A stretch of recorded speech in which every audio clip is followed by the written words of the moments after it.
German illustrator Heinrich Clay's earliest success was as an unremarkable but popular painter.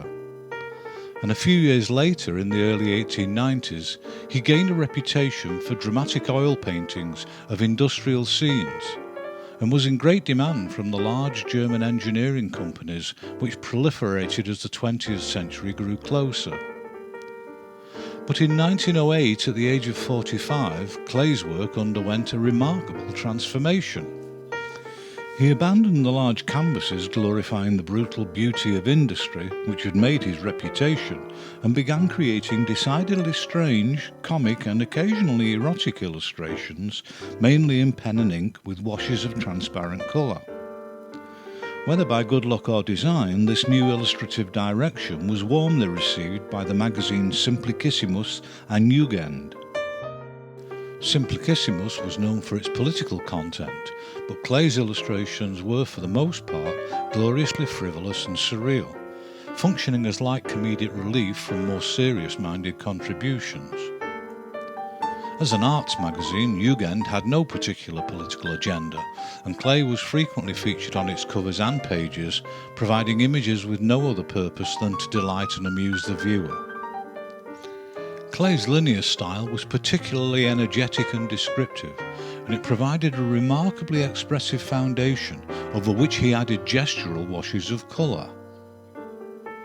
He was particularly adept at capturing figures in motion, and among the recurring themes of his apparently limitless imagination were many cartoons featuring ridiculous but plausible dancing and skating animals, frequently accompanied by female nudes.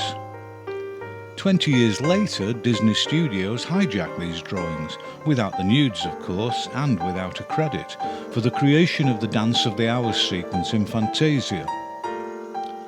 In addition to magazine work, there were also several book commissions for classic tales, including a remarkably vivid series for an edition of the story of Reynard the Fox, which gave Clay yet more opportunity to use his talent for anthropomorphic characters.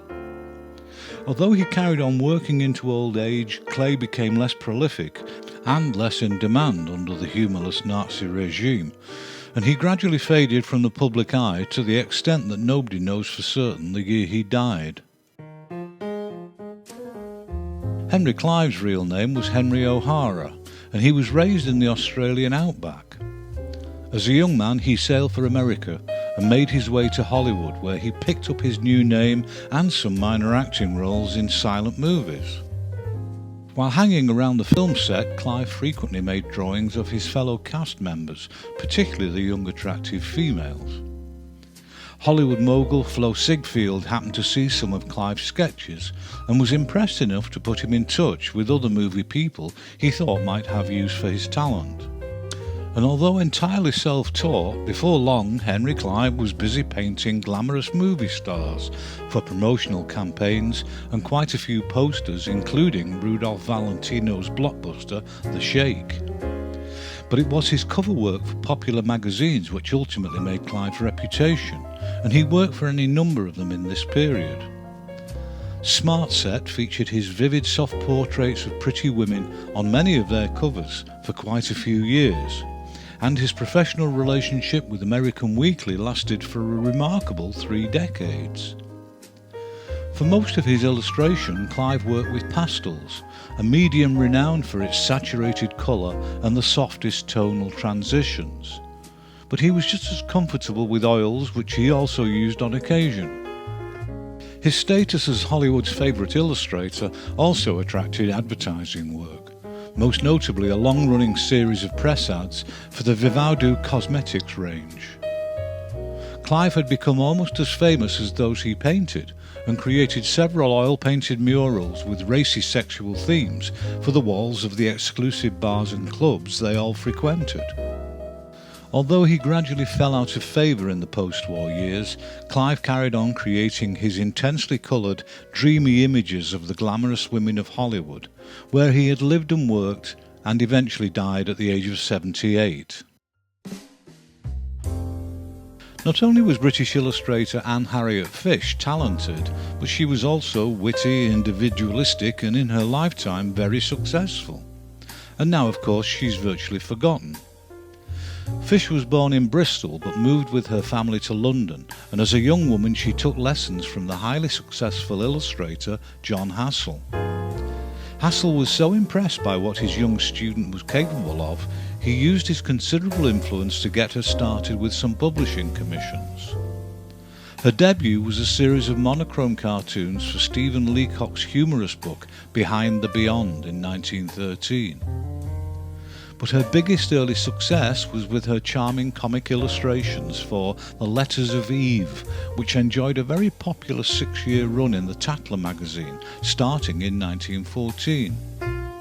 In addition to being one of the very few female cartoonists in this period, Fish was a rare example of a British illustrator successfully exploring Art Deco styling before it had even coalesced into a movement or had a name.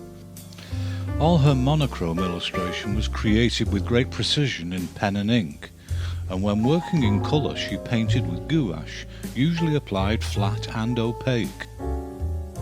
Her strongest professional association was with the magazine Vanity Fair. This series of delightfully light-hearted illustrations ran throughout the 1920s and depicted and satirised the carefree lifestyle of the bright young things of the Jazz Age. These distinctive images drew attention from the United States, and her work started to appear regularly in the American edition of Vanity Fair and others such as Harper's Bazaar. She was particularly successful with the social humour of her series of colour illustrations collectively published under the title High Society. In 1922 she branched out with an illustrated luxury edition of Edward Fitzgerald's Rubaiyat of Omar Khayyam, neatly blending Deco with Arabic folk art styling. Anne Fish continued to illustrate throughout the 30s, but her link with the Roaring Twenties was starting to date her somewhat, and commissions became fewer and further between. She eventually retired from professional illustration completely and went to live in St Ives in Cornwall in the 1940s, eventually dying there in 1964. I've already featured Italian Fortunato Depero briefly in another video, but I think he deserves more detailed examination. Like Heinrich Clay, it was art rather than illustration which was his early ambition, but unlike Clay, he achieved little success. Nevertheless, in 1913, Depero left for Rome in a bid for greater artistic recognition. But in order to eat in the meantime, Depero made money with the design of stage sets and costumes for the ballet. To say that his creations were avant-garde and daringly modern would be a massive understatement. Nothing like them had been seen before, and not that much since. In 1919, Depero founded the House of Futurist Art in his hometown of Rovereto, which actually sold domestic design in the form of toys, tapestries and furniture. This was successful enough to provide enough income to finance his determination to succeed as an artist.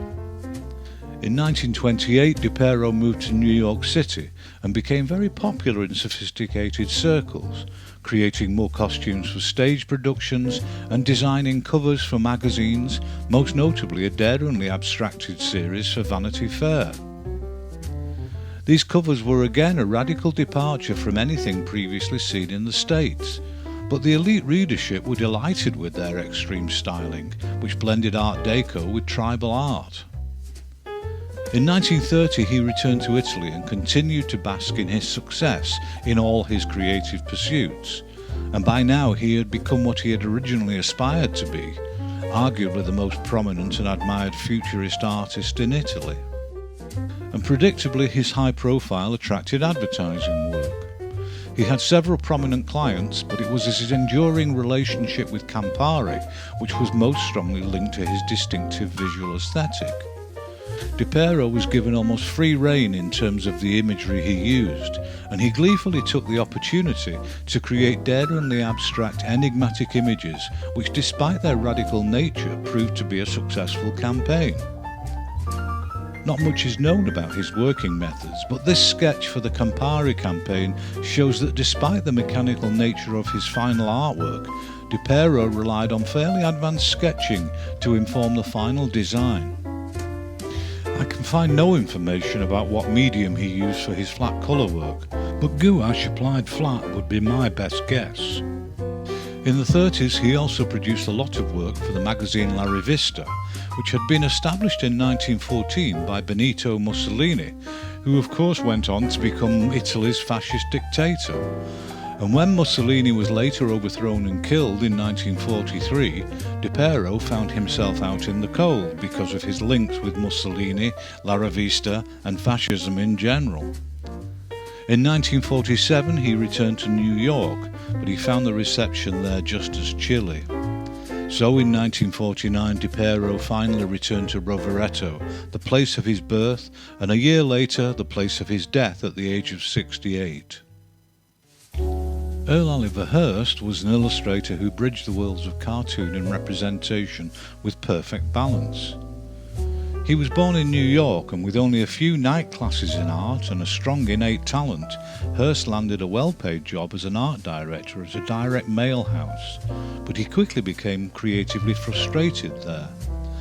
So he rather recklessly quit his job in order to become a freelance illustrator. But he didn't become the overnight success he'd imagined, and there was a fairly lengthy lean period for him and his family while he developed his skills. And although his progress was a case of 2 steps forward and 1 step back, by the late 1930s, by which time he was already in his 40s, he'd become established as a popular choice for many commissioning illustration, and remained so for the next couple of decades. He was particularly in demand for editorial work, and featured regularly on the cover of Saturday Home magazine. But his greatest magazine success was with Collier's, and his colourful upbeat illustrative style featured on many of their covers for over a decade. And his work was frequently used to illustrate many short stories and articles. And those same qualities were also in great demand from advertising agencies, who lined up to throw large sums of money at him in this period. Hurst's semi-representational cartoon style, slick technique and way with pretty female characters in particular led to campaigns for various clients, but the longest association was with the swimsuit manufacturers Janssen. Whatever Hurst illustrated and whatever its function, the vitality of his work unquestionably rested squarely upon his superlative line, which was both spontaneous and precise in its description and variation.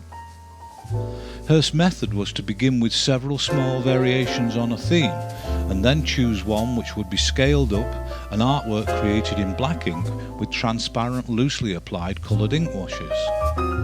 And it was this stylistic approach which gave his work the trademark energy and spontaneity which made Hurst one of the most successful illustrators of the mid-20th century.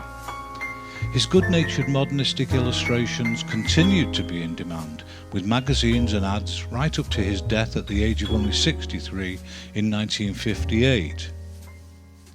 And that's another 5 heroes from what has become a very long but hopefully enjoyable list. See you next time.